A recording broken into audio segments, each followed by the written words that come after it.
Welcome everyone. तो आज हम स्टार्ट करेंगे केमिस्ट्री क्लास 11th का न्यू चैप्टर जिसका नाम क्या है, chemical bonding and molecular structure. अब देखो केमिकल बॉन्डिंग क्या होता है। अगर हम अपने आसपास किसी भी कंपाउंड मॉलिक्यूल किसी की भी बात, कंपाउंड किससे बना होता है, मॉलिक्यूल से। मॉलिक्यूल्स किससे बना होता है, एटम से। तो अब कोई भी चीज अगर हम देखते हैं, मॉलिक्यूल्स को अगर हम देखें तो मॉलिक्यूल्स एटम से बना है। कोई फोर्स होगा जो उनको आपस में बांध के रखा है, तो वही फोर्स जो कॉन्स्टिट्यूएंट पार्टिकल्स के बीच में एक्ट करता है, जो उन कॉन्स्टिट्यूएंट पार्टिकल्स को बांध के रखता है, उसी फोर्स को हम लोग क्या बोलते हैं, केमिकल बॉन्ड। तो आई होप समझ आया होगा केमिकल बॉन्ड क्या होता है। It is the attractive force which hold various constituent particles together in different chemical species. इसी को हम लोग क्या बोलते हैं, केमिकल बॉन्ड। तो आज हम समझेंगे कि केमिकल बॉन्ड क्यों होता है, क्यों कुछ एलिमेंट्स है जो करते हैं chemical bond, chemical combination, chemical bond बनाने के लिए, वाइल कुछ ऐसे हैं जो नहीं करते हैं। तो आज हम इन सभी के रीजंस को समझेंगे और हम लेविस के स्ट्रक्चर को भी पढ़ेंगे, लेविस डॉट स्ट्रक्चर भी पढ़ेंगे अलग अलग एलिमेंट्स के लिए, कंपाउंड्स के लिए। So let's start a video. अब मैंने केमिकल बॉन्ड क्या होता है वो समझा दिया। अब मैं बताऊंगी, यहाँ पे क्वेश्चन लिखा है व्हाई डू एटम्स कंबाइन। सबसे पहला क्वेश्चन यही है कि कुछ एटम, मतलब सभी एटम्स क्यों कंबाइन करते हैं, ठीक है। तो इसका रीजन क्या है, देखो कोई भी हो, अगर हम किसी की भी बात करेगा, अगर हम खुद की भी बात करें या तुम लोग अपनी बात करो, तो तुम लोग पढ़ाई क्यों कर रहे हो, सबसे बड़ा रीजन क्या है, इसके पीछे का क्वेश्चन मार्क देखो। तो पढ़ाई क्यों कर रहे हैं, ताकि अच्छी जॉब मिले। जॉब मिलके क्या मिलेगा, मेन पैसा, है ना। तो पैसे से क्या होगा, स्टेबिलिटी, ठीक, ये होगा। तो सेम चीज एटम्स में भी होता है। एटम्स क्या करता है, एटम्स जो है वो बॉन्ड फॉर्मेशन क्यों करता है, ये मेन क्वेश्चन है। तो देखो नेचर में हर चीज अगर कोई लेस स्टेबल है तो वो हमेशा अपने आप को मोर स्टेबल करना चाहेगी। तो मेन यहाँ जो रीजन है, इसका रीजन क्या है, स्टेबिलिटी के लिए। एटम्स बॉन्ड फॉर्मेशन करते ही क्यों है, स्टेबल होने के लिए। अब कैसे स्टेबल होता है, देखो जब वो बॉन्ड फॉर्मेशन करते हैं तो एनर्जी रिलीज होती है। एनर्जी जितनी ज्यादा रिलीज होगी उतना ज्यादा स्टेबिलिटी होगा। समझ आया, इसका मतलब क्या है, स्टेबिलिटी का एनर्जी से क्या रिलेशन है। एनर्जी किसी भी सिस्टम का जितना कम होगा उसकी स्टेबिलिटी क्या होगी, उतनी ज्यादा होगी। तो बॉन्ड फॉर्मेशन इसीलिए होता है ताकि कोई भी less stable system more stable की तरफ बढ़े। समझ आया। अब दूसरा क्वेश्चन आता है, why do certain combination takes place, certain do not. क्यों कुछ ऐसे एटम्स हैं जो केमिकल कॉम्बिनेशन या बॉन्ड फॉर्मेशन करते हैं वाइल कुछ नहीं करते। तो इनमें जो करते हैं वो तो सभी हो गए, सारे एलिमेंट। कौन है जो नहीं करते, वो है नोबल गैसेस। जितने भी नोबल गैसेस होते हैं ना, वो इतने स्टेबल हैं कि वो मोनो एटॉमिक गैसेस एटम के फॉर्म में भी एग्जिस्ट कर सकते हैं, मतलब उनको किसी की जरूरत नहीं है। तो इसके पीछे का रीजन क्या है, साइंटिस्ट को सबसे पहले ये चुल मची कि भाई ऐसा क्या है कि बाकी सारे एलिमेंट बॉन्ड फॉर्मेशन कर रहे हैं बट नोबल गैस नहीं कर रहा है। तो उन्होंने क्या देखा कि उसका स्टेबल इलेक्ट्रॉनिक कन्फिगरेशन, जितने भी नोबल गैसेस होते हैं इनका कन्फिगरेशन क्या होता है, NH2 NP6। मतलब उनके इस कॉन्फ़िगरेशन के वजह से वो बॉन्ड फॉर्मेशन कर ही नहीं रहे थे। एटम्स के रिस्पेक्ट में अगर देखोगे ना, तो जो स्टेबिलिटी है वो क्या है, वो कैसे अचीव होगी, जब किसी एटम के वैलेंस इलेक्ट्रॉन में कितने इलेक्ट्रॉन्स होने चाहिए, 8 इलेक्ट्रॉन हो जाएंगे। इसका मतलब कोई भी एटम क्या हो जाएगा, लेस स्टेबल से मोर स्टेबल की तरफ बढ़ जाएगा। और इसी चीज को समझने के बाद लेविस ने क्या किया था, एक रूल दिया था जिसे हम लोग क्या बोलते हैं, ऑक्टेट रूल, ठीक है, ऑक्टेट रूल। अब ऑक्टेट रूल क्या कहता है कि कोई भी एटम अगर स्टेबल होना चाहता है तो वो अपने आखिरी वैलेंस इलेक्ट्रॉन में, वैलेंस शेल में 8 इलेक्ट्रॉन ले ले। अब वो कैसे भी लिए, इधर बाय गेनिंग, लूजिंग और शेयरिंग ऑफ इलेक्ट्रॉन, वो उसका काम है। मतलब या तो वो अपने एक्स्ट्रा इलेक्ट्रॉन दे दे किसी को, अगर कमी है तो किसी से इलेक्ट्रॉन ले ले, या फिर क्या करे, म्यूचुअल शेयरिंग करे। बट कैसे भी करके अपने वैलेंस शेल में उसको 8 इलेक्ट्रॉन्स लाने हैं। यही है लेविस का ऑक्टेट रूल। समझ आया। और इसी चीज को फिर लेविस ने क्या किया, अलग अलग कंपाउंड्स के लिए लेविस डॉट स्ट्रक्चर से समझाया, जो कि अब हम आगे की तरफ समझेंगे। अब हम लेविस डॉट सिंबल को समझेंगे। अगर तुम्हें ये सब बातें समझ आ गई तो तुम इसे कॉपी भी कर सकते हो, इससे क्या होगा, तुम्हारे नोट्स भी बन जाएंगे, ठीक है। तो अब हम लेविस डॉट सिंबल को समझेंगे। लेविस डॉट सिंबल में क्या हुआ था ना, लेविस ने बॉन्ड फॉर्मेशन को एक्सप्लेन किया था। और कैसे बॉन्ड फॉर्मेशन को एक्सप्लेन किया था, उन्होंने बोला था आप किसी भी एलिमेंट का सिंबल बनाओ। सिंबल बनाओ, मतलब सिंबल से रिप्रेजेंट करो, और सिंबल के आसपास आपको सिर्फ और सिर्फ उसके वैलेंस इलेक्ट्रॉन्स को ही शो करना है। वैलेंस इलेक्ट्रॉन मतलब अगर मैं हैलोजन की बात करूं तो आपको सिर्फ उसके 7 इलेक्ट्रॉन्स जो आउटर मोस्ट शेल में प्रेजेंट होते हैं सिर्फ वो ही दिखाना है। अंदर के इलेक्ट्रॉन से हमें कोई मतलब नहीं है, क्योंकि एक्चुअल में बॉन्ड फॉर्मेशन में कौन है जो पार्टिसिपेट करता है? वैलेंस इलेक्ट्रॉन, ना कि अंदर के इलेक्ट्रॉन्स वेल प्रोटेक्टेड होते हैं, उनको कोई मतलब नहीं, कोई इंटरेस्ट नहीं है बॉन्ड फॉर्मेशन में, ठीक है। तो तुम्हें लेविस डॉट सिंबल में किसी भी एलिमेंट का सिंबल बनाना है, उसके वैलेंस इलेक्ट्रॉन्स को शो करना है, समझ आए? उसके बाद हम क्या करते हैं, बॉन्ड फॉर्मेशन करना, या 2 एटम्स के बीच में कैसे बॉन्ड बन रहा है, 3 एटम्स के बीच में कैसे बॉन्ड बन रहा है, उस चीज को हम दिखाते हैं लेविस के रिप्रेजेंटेशन के थ्रू, समझ आया? तो देखो लेविस डॉट सिंबल जो है ना, तो बहुत बेसिक है, आई थिंक ऑलमोस्ट हर बच्चे को पता है। जैसे अगर मैंने बोला H2 के लिए लेविस डॉट सिंबल बनाओ, तो H2 में क्या है? 2 हाइड्रोजन, ठीक। अब हाइड्रोजन के लिए ऑक्टेट रूल नहीं, ड्यूप्लेट रूल लगता है। मतलब तुम क्या करो, हाइड्रोजन बनाओ, हाइड्रोजन, हर एक एटम हाइड्रोजन को देखो, हाइड्रोजन में आउटर मोस्ट में कितने इलेक्ट्रॉन्स होते हैं? 1। इसमें भी कितने हो गए? 1। अब दोनों को 1-1 की कमी है, तो क्या करेगा? यहाँ पे इलेक्ट्रॉन गेन करेगा, लूज करेगा कि शेयर करेगा? शेयर करना बेटर रहेगा ना, तो क्या करेगा, ये दोनों आपस में इलेक्ट्रॉन्स की शेयरिंग करने लगते हैं। मतलब ये वाला इसके इलेक्ट्रॉन को ले लेता है, ये वाला इसके, और दोनों आपस में शेयरिंग करते हैं आपसी इलेक्ट्रॉन्स को, और इस तरीके से दोनों अपने ड्यूप्लेट को कंप्लीट करते हैं। तो ये तो बेसिक H2 का स्ट्रक्चर हो गया। देखो, बट आज के वीडियो में हम ये सब बेसिक वाले स्ट्रक्चर नहीं समझेंगे। आज हम समझेंगे जैसे कुछ स्ट्रक्चर्स हो गए, CO3-2, SO4-2, PO4-3, ठीक है। मतलब ये सब कुछ ऐसे स्ट्रक्चर्स होते हैं जो बच्चों को इनका लेविस डॉट स्ट्रक्चर बनाने ही नहीं आता। तो आज हम उस चीज को समझेंगे। पहले अगर ये समझ आ गया तो कॉपी कर लो। तो देखो, पीछे की बातें सारी समझ आ गई, तो अब हम सीखेंगे, कोई हमें फॉर्मूला दे रखा और हमें बोलेंगे उसका लेविस डॉट सिंबल बनाओ, ठीक है। तो इजी वाले पहले मैं एक इजी डिस्कस करूंगी, फिर उसके बाद वो वाले डिस्कस करूंगी जिसमें बच्चों को यूजुअली प्रॉब्लम आती है, ठीक है। तो सबसे पहले देखो, मैंने यहाँ पे कुछ रूल्स लिखा है, तुम्हें कुछ रूल है जो बेसिक है, जो याद होना चाहिए।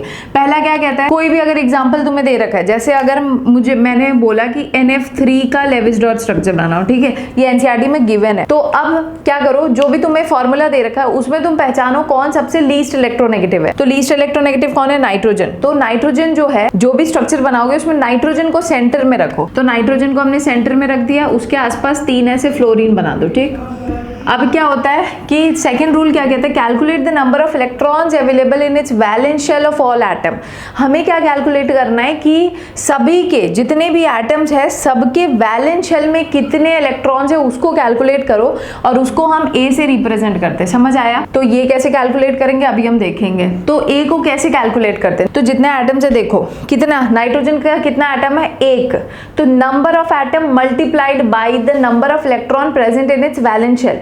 तो नाइट्रोजन के वैलेंस शेल में कितने इलेक्ट्रॉन्स होते हैं? 5। तो क्या कर दो, 1 × 5 प्लस क्या करो, फ्लोरीन कितने? 3 × फ्लोरीन के वैलेंस में कितने इलेक्ट्रॉन्स होते हैं? 7। तो 7 × 3 हो जाएगा, 7 × 3 दैट इज कितना हुआ? 7 3 से 21 और 5 दैट इज 26। इसका मतलब इस पूरे फॉर्मूले में नंबर ऑफ इलेक्ट्रॉन्स जो प्रेजेंट है सभी के वैलेंस शेल में, वो कितने? 26। वो हमने कैलकुलेट कर लिया। अब तीसरा क्या कहता है, calculate the number of electrons needed by all atom to achieve noble gas configuration. अब तुम्हें कैलकुलेट करना है कि कितने नंबर ऑफ इलेक्ट्रॉन्स चाहिए सबको, सारे एटम्स को, अगर अपना नोबल गैस कॉन्फ़िगरेशन अटेन करना है तो ये कैसे कैलकुलेट करते हैं? अच्छा, इसको हम N से रिप्रेजेंट करते हैं, कैपिटल N से। तो ये कैसे कैलकुलेट किया जाता है? तो कैपिटल N कैसे कैलकुलेट करोगे? देखो, नाइट्रोजन कितना है? 1, एक एटम है, इसको नोबल गैस कॉन्फ़िगरेशन चाहिए ना, तो नोबल गैस कॉन्फ़िगरेशन में कितने इलेक्ट्रॉन्स हो हर एटम चाहता है? 8 ना, तो क्या कर दो, 1 × 8 प्लस फ्लोरीन कितने? 3, और हर फ्लोरीन क्या चाहेगा? 8 इलेक्ट्रॉन हो उसके आउटर मोस्ट में, तो क्या कर दो, 8 × 3, तो 3 × 8 हो जाएगा, दैट इज कितना हो गया? 8 3 24 और 8, तो ये कितना हो गया? 32। अब हमें क्या कैलकुलेट करना है, calculate the total number of electrons shared. अब कितने इलेक्ट्रॉन्स टोटल इसमें शेयर्ड हुए हैं वो निकालना है तुम्हें, ठीक है। तो उसको S से रिप्रेजेंट करते हैं। तो S को हमेशा कैसे निकाला जाता है? n - a, that is n कितना था 32, 32 माइनस 26 कर दो, कितना आ गया 6। तो इसका मतलब total number of electron shared कितने आ रहे 6। अच्छा, कभी भी तुमने जब s निकाल लिया ना तो उसको जब 2 से डिवाइड करोगे तो हमेशा बॉन्ड पेयर निकल आएगा। इसका मतलब यहाँ पे टोटल बॉन्ड पेयर कितने होंगे 3 बॉन्ड पेयर, मतलब यहाँ टोटल 3 बॉन्ड्स बनेंगे। ठीक, अब मैंने यहाँ पे क्या लिखा है, फाइंड लोन पेयर। अब अगर तुम्हें लोन पेयर निकालना है तो लोन पेयर निकालने के लिए क्या करो, पहले तो a माइनस एस करो, जो भी नंबर आएगा उसको 2 से डिवाइड करो तो लोन पेयर निकल आएगा। ठीक है, तो a माइनस एस, यहाँ पे a कितना था 26 माइनस s कितना था 6, तो कितना आया आंसर 20। 20 को 2 से डिवाइड करो, कितना आएगा 10। इसका मतलब इस NF3 में टोटल तुम्हें लोन पेयर कितने बनाने हैं 10। समझ आ रहा है, कितने बनाओगे 10। अब इतनी बातें पता चल गई, अब हम बनाएंगे कैसे स्ट्रक्चर बनाते हैं। अब एक दो चीज और यहाँ लिखी हुई है, जब हम लोन पेयर ड्रॉ कर देते ना, कभी कभी क्या करोगे तुम, लोन पेयर ड्रॉ कर दिया तुमने, उसके बाद तुम्हें लगेगा कभी कभी ऑक्टेट सबका कंप्लीट हो जाएगा, तब तो कोई दिक्कत नहीं, वैसे ही छोड़ दो। बट कभी कभी क्या होगा कि लोन पेयर ड्रॉ करने के बाद हमें दिखेगा कोई इक्का दुक्का एटम ऐसा बच जाएगा जिसका ऑक्टेट नहीं कंप्लीट होगा, तो उस केस में हमेशा तुम्हें लोन पेयर को डबल बॉन्ड या ट्रिपल बॉन्ड में कन्वर्ट कर देना है ताकि ऑक्टेट सबका कंप्लीट हो जाए। फिर मैंने एक पॉइंट लिखा है, central atom can violate octet rule to remain in its maximum covalency. इसका मतलब क्या है, कुछ ऐसे फॉर्मूलेज हैं जिनका जब हम लेविस डॉट स्ट्रक्चर बनाएंगे तो वहां पे सेंट्रल एटम अपनी मैक्सिमम कोवेलेंसी में आने के लिए वायलेट कर देता है ऑक्टेट रूल को, मतलब उसके आउटर मोस्ट में 8 से ज्यादा इलेक्ट्रॉन हो जाते हैं बट स्टिल वो उसका स्टेबल स्ट्रक्चर है। अब ऐसा क्यों, तो आपको पता है ये केमिस्ट्री है, यहाँ पे ऐसी ही चीजें होती है। ठीक है, तो यहाँ पे अब हम इसका स्ट्रक्चर बनाएंगे। उससे पहले मैंने यहाँ पे कुछ एटम्स है उनकी मैक्सिमम कोवेलेंसी और वो किस किस कोवेलेंसी में एग्जिस्ट करते वो लिख दिया है, अगर आप चाहे तो आप लिख सकते हैं। ठीक है, तो अब हम यहाँ पे क्या करेंगे, सबसे पहले स्ट्रक्चर बनाए, सिंगल सिंगल एक बॉन्ड बना दो। ठीक है, एक सिंगल सिंगल बॉन्ड बना दिया। अब सबसे पहले लोन पेयर पे जाओ। लोन पेयर कितने हैं 10, तो 10 लोन पेयर मतलब 3 इसको दे दो, 3 इसको दे दो, 3 इसको दे दो। ठीक है, क्योंकि 7 होते हैं ना, फ्लोरीन में कितने होते हैं वैलेंस शेल में 7, तो अगर 1 2 3 तो यहाँ कितने हो गए 2 2 4 5 6 7 8, इसका ऑक्टेट कंप्लीट। ऐसे ही 3 इसको दे दो, मतलब तुम्हें टोटल जो लोन पेयर है ना वो इन्हीं को डिस्ट्रीब्यूट करना है। अब कैसे डिस्ट्रीब्यूट करोगे, इस तरीके से करो कि सबका ऑक्टेट कंप्लीट हो जाए। कभी ऐसा होगा जब लोन पेयर सारे बनाने के बाद भी ना कुछ एटम्स बच जाएंगे जिनका ऑक्टेट नहीं कंप्लीट होगा, तो उस केस में तुम्हें क्या करना है, लोन पेयर को डबल और ट्रिपल में कन्वर्ट कर देना है। ठीक है, तो यहाँ हो गया 1 2 3, 3 लोन पेयर हो गए, 4 5 6 7 8 9, मतलब 9 लोन पेयर हो गए। देखो फ्लोरीन का वैलेंसी कंप्लीट है तो 2 2 4 5 6 7 8, ये तीनों फ्लोरीन का ऑक्टेट कंप्लीट है। अब नाइट्रोजन का देखो 2 2 4 5 6, नाइट्रोजन का तो ऑक्टेट कंप्लीट ही नहीं हुआ, बट हमारे पास एक लोन पेयर अभी भी बचा है, तो वो लोन पेयर इसको दे दो, तो हो गया ना। तो इसका मतलब ये 10 लोन पेयर थे, हमने डिस्ट्रीब्यूट कर दिए, सारा कुछ हमारा 3 बॉन्ड पेयर बन गया है। और total number of shared electron कितने हैं, देखो 1 2 3 4 5 6, यही तो है। और आगे जो लिखा हुआ है A और N, ये सबसे हमें कैसे हेल्प मिलता है मैंने सब बता दिया। तो ये NF3 का स्ट्रक्चर है जो कि मैंने तुम लोगों को एक्सप्लेन कर दिया, आई होप क्लियर होगा। अब ये तो सिंपल था, अब हम थोड़ा डिफिकल्ट वाले डिस्कस करेंगे। ठीक है, तो अगर ये समझ आ गया है तो इसको छाप लो। देखो अभी तक जो पढ़ा है वो समझ आ गया ना। अब हम एक नेक्स्ट स्ट्रक्चर डिस्कस करेंगे जो कि क्या है NO3-1। ठीक है, NO3-1। ठीक, इसका लेविस डॉट स्ट्रक्चर बनाना है। सबसे पहले मैं एक बात बता दूं, कुछ ऐसे स्ट्रक्चर्स हैं जहां तुम्हें थोड़ा बहुत दिमाग अप्लाई करना पड़ेगा ताकि स्ट्रक्चर गलत ना हो। ठीक है, अब वो कैसे, वो मैं इस स्ट्रक्चर के थ्रू बताती हूँ। जैसे कि अब मुझे इसमें सबसे पहला स्टेप क्या था, मुझे A निकालना है। तो A निकालने के लिए मैंने क्या बोला, number of atom multiplied by the number of valence electron. तो नंबर ऑफ एटम 1 है, वैलेंस में 5 इलेक्ट्रॉन होते हैं, प्लस क्या हो जाएगा यहाँ पे कितना है 3, नंबर ऑफ एटम 3 है, वैलेंस में 6 इलेक्ट्रॉन्स होते हैं। अच्छा, कभी भी अगर यहाँ -1 लगा है तो इसको +1 कर दो, अगर यहाँ -2 लगा होता तो +2 कर दोगे, अगर यहाँ +2 लगा होता तो -2 कर देते। समझ आया? तो इस तरीके से 6 3 से 18 + 1 19, 19 और 5 कितना हो गया 24। तो इसका मतलब A कितना आ गया हमारा 24। अब हमें N निकालना है। N निकालने के लिए मैंने क्या बताया, क्या करो, यहाँ पे कितने एटम है 1, ऑक्टेट चाहिए ना इसको, तो 1 × 8 प्लस कितना एटम है 3, इसको भी ऑक्टेट चाहिए तो कितना हो जाएगा 8, तो कितना हो गया 8 प्लस 8 3 से 24, 24 और 8 कितना हुआ 32, तो ये कितना हो गया 32। अब हमें s निकालना होता है, s कैसे निकालते हैं, n-a, दैट इज n कितना था 32, 32 माइनस 24 कितना आया, कितना आ गया 8। तो अब इससे हम बॉन्ड पेयर निकालेंगे, बॉन्ड पेयर कितना आएगा 4। अब हमें लोन पेयर निकालना है, तो लोन पेयर के लिए मैंने बताया ना, पहले a माइनस s कर दो, जो आंसर आएगा उसको डिवाइडेड बाई 2 कर दो। तो a माइनस s क्या है 24 माइनस s क्या है 8, कितना आ गया 16, तो इसका मतलब लोन पेयर कितना आएगा 8। तो हमें 8 लोन पेयर है, उससे हमें काम करना है, ठीक है। तो अब हम स्ट्रक्चर बनाए, सबसे पहले लीस्ट इलेक्ट्रोनेगेटिव को सेंटर में रखा, उसके आसपास 3 ऐसे ऑक्सीजन बना दिया, ठीक, कोई दिक्कत नहीं। अब हमने क्या बोला था, सबसे पहले सिंगल बॉन्ड्स बनाओ, ठीक, तो सिंगल बॉन्ड बना लिया, कोई दिक्कत नहीं, 1 2 3। अब देखो 8 लोन पेयर है, अब तुम्हें 8 लोन पेयर को बनाना है। सबसे पहले तो कॉमन सेंस लगाओ, अगर मैं 8 यहाँ, सबसे पहले ना जो भी लोन पेयर के नंबर्स होते हैं उनको साइड वाले को देना शुरू करो, साइड वाले जब सेटिस्फाई हो जाएंगे तब बीच वाले को देना, ठीक है। तो क्या तुम्हें लगता है कि 8 लोन पेयर इन 3 में डिस्ट्रीब्यूट हो जाएंगे और ऑक्टेट भी कंप्लीट हो जाएगा? नहीं, ऐसा नहीं हो पाता है, ठीक है। तो क्या होगा देखो, मैं कोशिश करती हूँ, क्या कर दूं मैं, 1 2 3 4 5 6 7 8, ठीक, मैंने दे दिए, 8 लोन पेयर थे, दे दिए, कितना 1 2 3 4 5 6 7 8 दे दिया। अब देखती हूँ क्या सब खुश हैं, क्या सबका ऑक्टेट कंप्लीट है। तो क्या हो गया 2 2 4 5 6 7 8, 2 2 4 5 6 7 8, ये खुश, ये खुश, क्या ये खुश है 2 2 4 5 6, ना ना, ये खुश है 2 2 4 5 6, नहीं, इसका मतलब 2 लोग यहाँ सैड है, ठीक है, 2 एटम्स है जो सैड है। अब हम उनकी सैडनेस कैसे दूर कर सकते, ठीक। तो देखो सबसे पहले मैंने क्या बताया, कुछ ऐसे एग्जांपल्स आएंगे जहां तुम्हें थोड़ा सा दिमाग, थोड़ा सा तिगड़म भिड़ाना पड़ेगा। क्या है यहाँ पे, मैंने बताया था जब हमें लोन पेयर देने के बाद अगर लग रहा है कि किसी का ऑक्टेट कंप्लीट नहीं है, तो आप उस लोन पेयर को डबल या ट्रिपल में कन्वर्ट कर दो, ठीक है। तो अगर मैं इनमें इसका और इसके में से कोई एक लोन पेयर को डबल में कन्वर्ट कर दूं, तो डबल में कन्वर्ट करना मतलब ये अब डबल बॉन्ड बन जाएगा, तो ये डबल बॉन्ड बन गया। तो अब इसका लोन पेयर भाई अब कितने, 1 2 3 4 5 6 7, एक बच गया ना, उसको यहाँ बना दो, ठीक है। तो इसका मतलब क्या है, अब गिनो जरा कितना हो गया सबका, 2 2 4 5 6 7 8, ये भी खुश, 2 2 4 5 6 7 8, नाइट्रोजन भी खुश, 2 2 4 5 6 7 8, ऑक्सीजन भी खुश, ये भी 2 2 4 5 6 7 8, ये भी खुश। मतलब देखो एक डबल बॉन्ड बनाने से क्या हुआ, हमारा सारे एटम खुश हो गए, ठीक है। बट अब कुछ बच्चों को यहाँ ये प्रॉब्लम आएगी। और एक और चीज देखो, नाइट्रोजन कौन कौन सी वैलेंसी में एग्जिस्ट करता है, 3 में 4 में, मतलब वो बॉन्ड्स 4 बनाता है। और हमेशा याद रखना जब वो 4 बॉन्ड्स बनाता है तो हमेशा अपने ऊपर प्लस चार्ज ले आता है, ठीक है।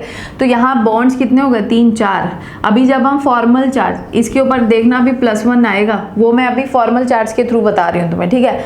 और यहाँ पे NO3 पे क्या है -1, तो यहाँ -1 क्या कर रहा है, हम कैसे इसमें देखेंगे, तो उसके लिए तुम्हें फॉर्मल चार्ज का कंसेप्ट पता होना चाहिए। फॉर्मल चार्ज का कंसेप्ट क्या है, फॉर्मल चार्ज का फॉर्मूला होता है valence electron minus lone pair का electron minus half into bond pair का इलेक्ट्रॉन, ठीक है। तो मैं काम करती हूँ, इस वाले ऑक्सीजन के लिए निकालती हूँ फॉर्मल चार्ज। तो इसके वैलेंस इलेक्ट्रॉन कितने होते हैं, 6, माइनस लोन पेयर के इलेक्ट्रॉन्स कितने हैं, 2 2 4 5 6, ठीक, minus half into bond pair के इलेक्ट्रॉन्स कितने हैं, 2, तो 2 से 2 कट गया, 6 - 6 0, 0 - 1 -1, दैट इज इसका फॉर्मल चार्ज कितना आएगा -1। और सेम अगर ये भी तो सेम ही स्ट्रक्चर है, इसका भी निकालोगे तो फॉर्मल चार्ज -1 ही आएगा। तो तुम्हारे दिमाग में आना चाहिए मैम फिर तो यहाँ -1 सिर्फ एक ही दिख रहा है। देखो नाइट्रोजन का भी फॉर्मल चार्ज तुम खुद से निकालो या मैं निकाल के बता देती हूँ। इसका +1 आएगा, इसका 1 + 1 -1 कैंसिल हो जाएगा, तो ओवरऑल स्ट्रक्चर पे -1 ही तो चार्ज आएगा। और हमेशा ये बात याद रखना, नाइट्रोजन व्हेनेवर फॉर्म्स 4 बॉन्ड उसके ऊपर हमेशा +1 चार्ज रहता है। ऑक्सीजन जब भी सिंगल बॉन्ड से दिखेगा तो उसके ऊपर -1 का चार्ज रहता है, ठीक है। तो अब हम नेक्स्ट स्ट्रक्चर डिस्कस करेंगे, दैट इज SO4 - 2। SO4 - 2 मैंने बताया सबसे पहले इसके लिए A निकालो।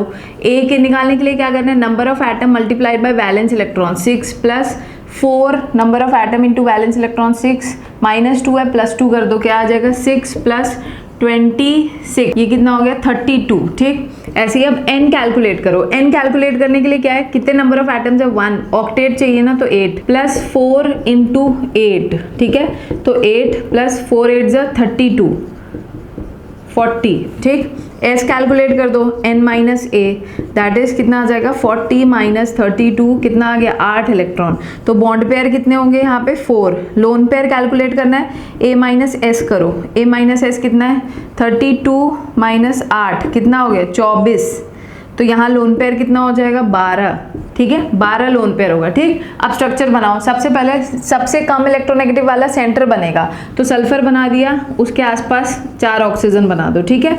अब हम क्या करेंगे, मैंने बताया ना पहले सारे के सारे सिंगल बॉन्ड्स बना दो, तो सिंगल बॉन्ड बना दिया, ठीक, कोई दिक्कत नहीं। अब लोन पेयर को डिस्ट्रीब्यूट करो, 12 लोन पेयर है ना, तो क्या करोगे, अगर वैसे देखा जाए, दे दो 1 2 3 4 5 6 7 8 9 10 11 12, ठीक। इसका मतलब कि देखो सब पे क्या हो गए 12 हमारे लोन पेयर हमने दे दिए। अब हम देखेंगे क्या सबका ऑक्टेट कंप्लीट है, तो देखो 6 7 8 6 7 8 6 7 8 6 7 8 और सल्फर का 2 2 4 5 6 7 8, मतलब सभी खुश हैं यहाँ पे। बट ऐसा नहीं होता है। कुछ स्ट्रक्चर्स, मैंने क्या पॉइंट लिखाया था, सेंट्रल एटम अपना कोवेलेंसी मैक्सिमम कोवेलेंसी में रहने के लिए ऑक्टेट रूल को वायलेट भी कर सकता है। तो यहाँ पे ये स्ट्रक्चर लेस स्टेबल है, समझ आया। इसका more stable form of structure कौन सा होता है, जिसमें क्या होगा, मतलब सल्फर को अपने मैक्सिमम कोवेलेंसी में रहना है, तो सल्फर का मैक्सिमम कोवेलेंसी कितना होता है 6। अभी कितनी वैलेंसी है इसकी 1 2 3 4, तो 6 में आने के लिए वो क्या करेगा, ये लोन पेयर को कन्वर्ट कर दो डबल बॉन्ड में और इसके किसी के लोन पेयर को डबल बॉन्ड में कन्वर्ट कर दो, तो ये यहाँ डबल बॉन्ड, यहाँ डबल बॉन्ड बन जाएगा, ये हटा दो, ये हटा दो, ठीक है। अब जो ये स्ट्रक्चर है ये एक्चुअल लेविस डॉट स्ट्रक्चर होता है SO4-2 का, ठीक है। फिर फॉर्मल चार्ज मैंने निकालना बता दिया, तुम चाहो तो निकाल सकते हो। जितने भी सिंगल बॉन्ड वाले हैं उन्हीं पे -1 आएगा, तो इस पे -1 चार्ज होगा, इस पे -1 चार्ज होगा। और सल्फर पे अगर फॉर्मल चार्ज निकालना है तो निकाल लो फॉर्मल चार्ज। वैलेंस इलेक्ट्रॉन कितने होते हैं 6, माइनस लोन पेयर के इलेक्ट्रॉन्स कितने हैं, कोई भी नहीं है 0, माइनस हाफ बॉन्ड पेयर के इलेक्ट्रॉन्स कितने हैं 2 2 4 5 6 7 8 9 10 11 12 है, तो 2 6 6 माइनस 6 0, मतलब सल्फर पे फॉर्मल चार्ज कितना आ रहा है 0। ऐसे ही इनमें से किसी एक पे अगर फॉर्मल चार्ज निकालना है निकाल लो।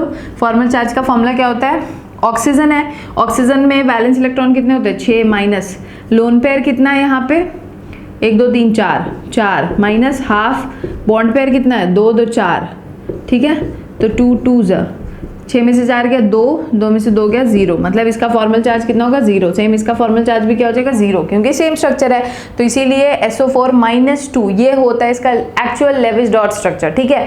अब मैं एक और बता देती हूँ, PO4-3, ठीक है। PO4-3 कैसे बनाते हैं, PO4-3, ठीक। फॉस्फोरस में सेम वही चीज़ है, A निकालो। A कैसे निकालेंगे 1 × 5 + 4 × 6 + 3 कितना हो जाएगा 5 + 6 4 से 24 27 और 5 कितना हुआ 32। अब n निकालो, n क्या हो जाएगा 1 × 8 + 4 × 8 दैट इज 8 + 4 8 से 32। इसमें भी कितने इलेक्ट्रॉन्स हो गए 40। s निकालो, s क्या होगा n - a that is n कितना 40 - 32 8 इलेक्ट्रॉन्स। अब बॉन्ड पेयर कितने हो गए 2 से डिवाइड कर दो, तो बॉन्ड पेयर कितने आ गए 4, ठीक। अब लोन पेयर निकालना है तो A - S कर दो। A कितना है यहाँ पे 32 - 8 कितना आ जाएगा 24 डिवाइडेड बाई 2 12, मतलब PO4-3 में लोन पेयर कितने होने चाहिए 12, समझ आया। तो अब हम इसका स्ट्रक्चर बनाए। अब PO4 के लिए फॉस्फोरस को बीच में रखो, ऑक्सीजन सारे बना दो यहाँ, ठीक। 12 लोन पेयर बनाने हैं ना, तो 12 लोन पेयर के लिए क्या होगा 3 3 6 7 8 9 10 11 12 सबको दे दो, 1 2 3 4 इलेक्ट्रॉन्स ऐसे डिस्ट्रीब्यूट कर दो। अब क्या होगा बताओ, ये हो गया, मतलब 12 लोन पेयर हमने दे दिए। अब देखो क्या सब सेटिस्फाई है, हाँ ऑक्सीजन तो सारे ऑक्टेट कंप्लीट है, फॉस्फोरस 2 2 4 5 6 7 8 फॉस्फोरस का भी ऑक्टेट कंप्लीट है। बट क्या ये इसका सही स्ट्रक्चर है, नो। मैंने बताया था ना फॉस्फोरस मैक्सिमम कोवेलेंसी कितनी होती है 5, तो वो क्या करना चाहेगा 5 बॉन्ड्स बनाना चाहेगा तो किसी एक का डबल बॉन्ड, मतलब लोन पेयर डबल बॉन्ड में कन्वर्ट कर दो, तो ये हटा दो इसके ऊपर से और यहाँ डबल बॉन्ड बना दो। अब ये सही स्ट्रक्चर है, ठीक है। फिर फॉर्मल चार्ज निकालना है, मैंने बताया वैसे तो फॉर्मल चार्ज अब तुम्हें निकालने की जरूरत ही नहीं है। ऑक्सीजन सिंगल बॉन्ड में दिखे माइनस चार्ज लगा दो, तो इस पे माइनस चार्ज होगा, इस पे माइनस चार्ज होगा, इस पे माइनस चार्ज होगा। बस ये हो गया हमारा actual structure of PO4-3। I hope it is clear, ठीक है। अब देखो कुछ ऐसे स्ट्रक्चर्स है जो तुम खुद से प्रैक्टिस कर सकते हो। SO3-2, NO2-1, HNO3, ये कुछ स्ट्रक्चर्स मैंने बताए हैं जो तुम लोग खुद से सेल्फ प्रैक्टिस कर लो। अगर कोई डाउट है तो कमेंट सेक्शन में पूछ लेना। वैसे मैंने लेविस डॉट स्ट्रक्चर को अपनी तरफ से बेस्ट एक्सप्लेन करने की कोशिश की है। आई होप तुम लोग को अच्छा लगा होगा। अगर वीडियो अच्छा लगे then do share it with your friends and मिलते हैं नेक्स्ट वीडियो में। अगर कोई डाउट हो तो कमेंट सेक्शन में इन 3 स्ट्रक्चर्स के लिए कमेंट कर देना, मैं एक्सप्लेन कर दूंगी। मिलते हैं नेक्स्ट वीडियो में जिसमें हम न्यू टॉपिक के साथ मिलेंगे। तो तब तक पढ़ाई करो। अगर कंटेंट अच्छा लग रहा है, तुम्हारे लिए हेल्पफुल है, then do subscribe. Thank you and bye.